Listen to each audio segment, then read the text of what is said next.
Hi, everybody. This is Maxine Taylor, America's first licensed astrologer. And for those of you celebrating Mardi Gras, laissez les bon temps rouler, which in English means let the good times roll. And boy, we could use some good times, couldn't we? So, of course, Mardi Gras is on the 2nd. But the parades will be this weekend. It will be awesome. I hope that you are celebrating and are having a great time. Now, there's a lot more going on this month of March 2022. This is the overview for the month of March. All right. Oh, it's so much better with glasses. Yes. First of all, we talked about Mardi Gras on the 2nd. However, there is also a new moon on the 2nd that you want to be aware of. And on the new moon, that's when energy starts moving forward. The new moon is in 12 degrees of Pisces. Find 12 degrees of Pisces in your birth chart. Give it an orb of 5 degrees, both before the 12 and after the 12, and you will have a wonderful picture combined with what I'm going to share with you for each of the sun signs. You'll have a clear picture of what the new moon is what the cat's going to drag in, so to speak. 2 weeks later, on March 18th, we have a full moon, and this is in 27 Virgo 40. Find 27 Virgo, 27 degrees, 40 minutes of Virgo.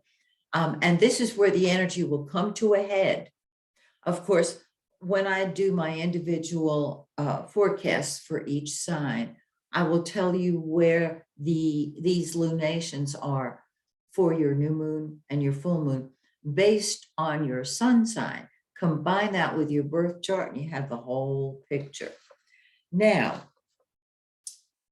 some of you, and I mentioned this last month, some of you are interested in studying astrology. Some of you have been studying astrology and even practicing astrology. And you want to bounce your ideas off of somebody, which I guess is why you email me. I have on my site, on my website, MaxineTaylor.com, a tab that says spiritual services. Well, actually, this will not be under spiritual services. It'll be probably right at the beginning of the site. I mentor people, as you know, and you can either sign up for a bunch of classes. I do them face-to-face on Zoom, just you and me. Or some of you don't need a whole bunch of classes. You really just want the list of questions you've been carrying around with you answered. Well, we can do that too. And that's available. Just go to my website, MaxineTaylor.com. All the information is there. I would love to answer your questions for you. You might have a question on your own birth chart or on a friend's birth chart. But usually there's a question about a concept that you don't understand and how to apply that. So if you're interested, of course, contact me. Let's see what else. What will be of help to you if you're new to astrology? Well, even if you're not new to astrology, is my book, Hidden Messages in Your Birth Chart. It's my latest astrology book, and it shows you how to read the programming that you received from the adults in your family when you were a little kid, because that is what programs us, our programming, the messages that we receive from mommy, from daddy, from the matriarch, and from the cultural representatives in our families, like grandparents and great-grandparents. The programming is vitally important to understand because it owns us. After you have seen your programming in your birth chart, then you say, well, how do I get rid of it? And that's where I can come in, because my Take Back Your Life sessions, that is what they are devoted to, helping you identify your programming and releasing it. And that, again, is on my website, MaxineTaylor.com, under the Spiritual Services tab. I hope that's helpful to you. Let's see what else. All right. Venus comes out of the shadow of the retrograde on the 1st of March. Today is February 26th. When Venus is out of the shadow, Mercury, of course, is out of the shadow. And so, we can move forward. Daylight savings time will begin March 13th here in the United States. Not every state observes it. You probably knew that already if you lived if you live in the U.S. Daylight savings time always confuses me until we get back to regular time, standard time. Now, the spring equinox is on the 20th. And to me, that is just as, of course, a time of beginnings, because the sun moves from Pisces into Aries. So let's get on with it and talk about this. When the sun is in Pisces, Pisces is either divinely inspired or confused. Pisces is in tune with the spirits of all types. And so Pisces either escapes or is divinely inspired, depending on the mood of the Piscean, the desire of the Piscean, and the programming that the Piscean lives under. Okay. Pisces can be confusing because it is confused. It doesn't know why it's here. Well, I can help you find your life mission if I haven't already done so. On the 20th, the sun leaps into Aries. And man, the difference is palpable. Aries is out of my way or the highway. I'm doing it now, and I'm doing what I want, when I want, how I want, because I want. Aries, you rock. Pisces, you do too, in your own beautiful way. So that's the sun, the center of our world, the center of our solar system. It's also our daddy's message to us about what to make the center of our world. Little hint, there's a catch-22 on all these programming steps. It's in my book. Okay. Mercury, that's what we think about and talk about. Okay. Mercury moves very, very quickly. It's not an active sign. It's a thinking sign. It talks about it.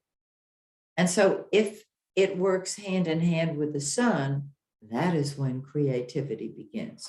We start off the month with Mercury in Aquarius, and whatever sign it's in, that is how the world thinks. Now you might say, everybody? Yep, everybody. Depending on where it falls in your chart, it's obvious. And so Aquarius is the sign of humanity. It's the sign of the humanitarian. And so there's a much larger world view, which is fabulous. On the 9th, Mercury will move into dreamy Pisces, or divinely inspired Pisces. And when you're divinely inspired, it's hard to express your ideas on a mundane level because you are so in tune with the other side. Well, don't worry about that, because on the 27th, Mercury moves into Aries, and we're shooting from the hip and talking about what's going on and thinking about, let's do it now. We've dreamed about it when Mercury was in Pisces, and now we're ready to act on it. I love it. Venus, the planet of love and money and beauty, is in practical, logical, traditional Capricorn. And so this is how we will express love. Now, your personal Venus in your birth chart is in one of 12 signs.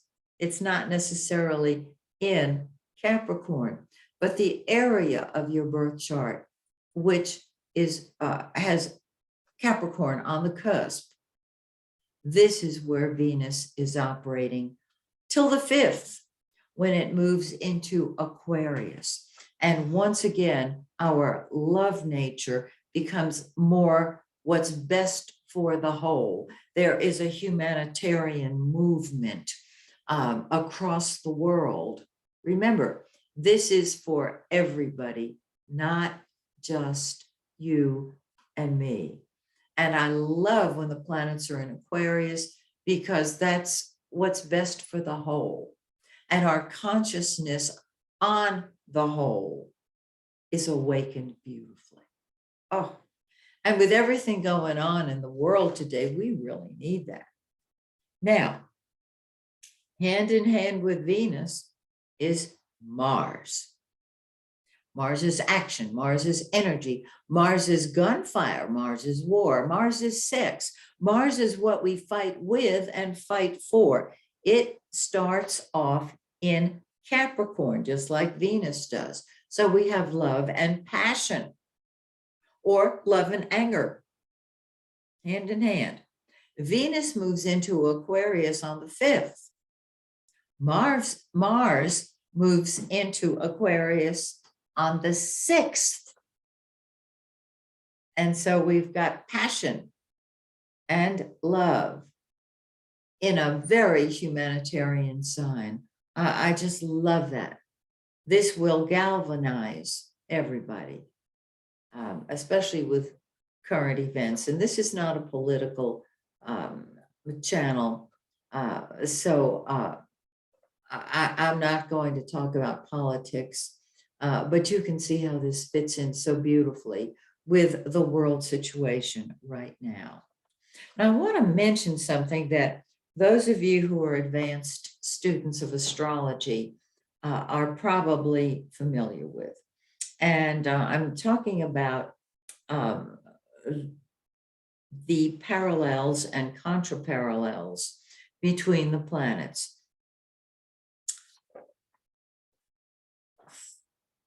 I want to explain this simply. If you have an ephemeris, you have the longitude of each planet listed.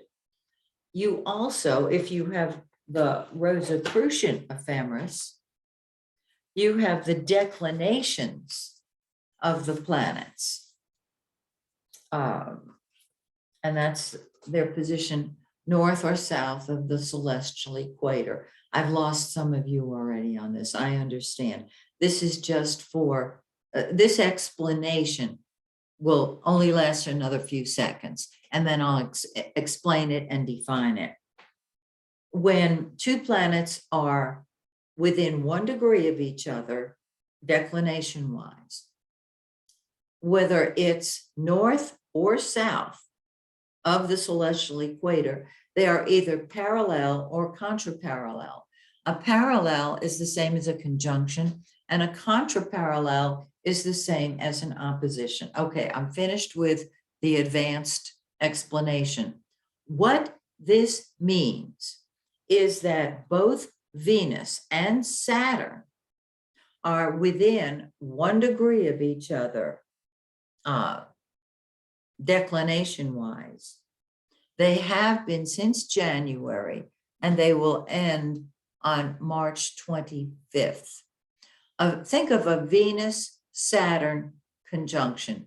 Venus is love and beauty. We don't have signs in declinations. It's just north or south. Love and beauty, and Saturn.